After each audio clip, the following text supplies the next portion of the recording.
So you have been hired by the client to develop a elaborate Star Wars theme for the wedding. You got your Chewbacca's, you got your Darth Vader's, Luke and Leia over there. All of this work to make the wedding be in a galaxy far, far away. The client comes back and says, that's great, okay, but we're going to set our phasers to stun, and we want this to be a Star Trek wedding instead. Are you, as the wedding professional, allowed to charge for revising, making the revision from Star Wars to Star Trek?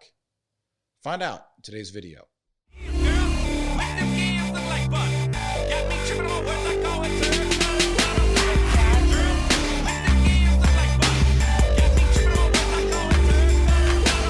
Hey out there, my name is Rob. I am a wedding industry lawyer. And in today's video, we're talking about whether or not you as a wedding professional can charge the client for revisions to the design or to the theme of the wedding. Now, before we get into it, let me just say this. I host a show or a room. I don't even know what we're calling it on Clubhouse, but I have a weekly room on Clubhouse called Wedding Industry Law Hour, where I answer questions that you have. It's a great time. We have a lot of great conversations, and a lot of the content on these videos actually start on Clubhouse. So if you're interested, check us out. I am at Wedding Lawyer on Clubhouse, so follow me there. Be sure to join the room, join the conversation. Like I said, a lot of great topics are addressed. A lot of great conversations are had. So be sure to check us out on Clubhouse. Okay, now on to the content of today's video. So you are a planner, coordinator, wedding designer. Maybe you do stationery, maybe you do invitations, okay? You do something in the wedding industry that requires a lot of creativity, a lot of effort, a lot of your experience and know-how goes into it in those initial steps once you have talked to the client. Is it a rustic barn wedding? Is it a futuristic Jetsons wedding? Is it Star Wars? Is it Star Trek? Okay. Now, we would call that a theme, okay? We would call that a design, all right? So substantial work goes into that, all right? And typically the client pays you to do that one time, okay? That's typically the default concept. But where the rubber meets the road is the client might not know that. The client might say, well, what's good for Star Wars is good for Star Trek. Not the case, okay? Not the case. So, are you allowed to charge the client for essentially having to redo a bunch of work? Okay. The answer is going to be, it depends on what your contract says. Okay. It depends on what your contract says. That is going to be what really prevents you from being in the gray area. It's going to keep you from stepping into that puddle of trouble.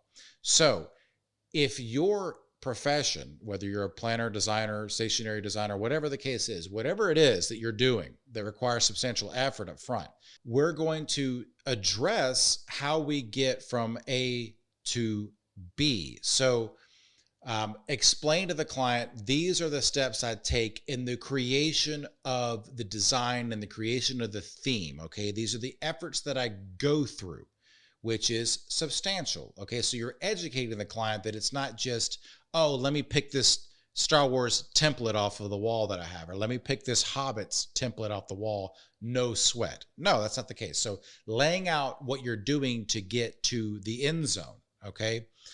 And then what you do is you tell the client, based on those efforts, okay, that any substantial change to that design theme is going to incur extra charges. Okay, so let's put the extra charges to the side for a second. In reality, what we need to do then at that point is understand what substantial theme is. And in your contract, sometimes it's beneficial to put examples. So at that point, you could say, substantial changes might include going from rustic barn to Jetsons wedding. It might include going from Star Trek to Hobbit.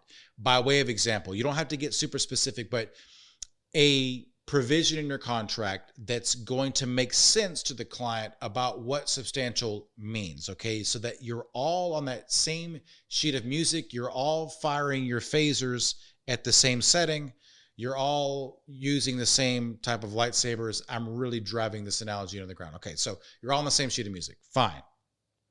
Setting that out in the contract to the best that you can, okay? So efforts, what it means to make a substantial change. And now let's talk about, okay, well, Rob, that's fine. They are making a substantial change. What am I allowed to do in terms of money? So in my experience, what I've seen is that designers, coordinators, whatever the case is, it's kind of two schools of thought. Number one is you can just say it's an X amount, like a flat fee, okay, per revision, all right? That's possibly if the revisions that you're making based on what your industry are easier, okay? But maybe not. I mean, I'm just letting you know. So you have a flat fee basis, okay? So revision is $1,000, okay? Or you can do revisions are by the hour, okay, $1,000 an hour, whatever the case is, or a hybrid of those things. That is typically what I see. That's not the only thing that you can do, but that's typically what I see.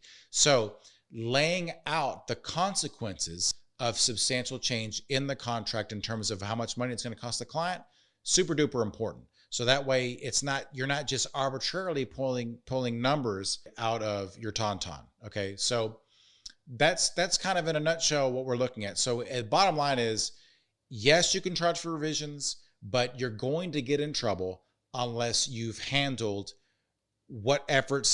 defining what efforts you're making, letting the client know what a substantial change is that would require a revision, okay? And then letting the client know how much each revision is going to be. And you can do that in different ways, whether it's hourly, flat fee, combination, whatever it is. I hope you found this video helpful. I'm really trying to stay on top of what you guys want to know about, what you guys want to learn about. And again, a lot of this now is coming from our Clubhouse chats every Thursday, 1 p.m. Pacific time, 4 p.m. Eastern time, at Wedding Lawyer. But if you have any suggestions for content, if there's something that you want me to talk about, please let me know in the comment section below. If you are listening to this on a podcast app, please know that I'm on YouTube as well. If you want to see my lovely face and my new background that I have, because we have recently moved and now I've kind of finally have a final setup behind me. Anyway, if you're into that kind of thing. And new episodes, I always say episodes, not an episode. We're rebranding. It's a video. New videos are out every Monday, Wedding Industry Law on YouTube. And with that, folks, we'll see you next time.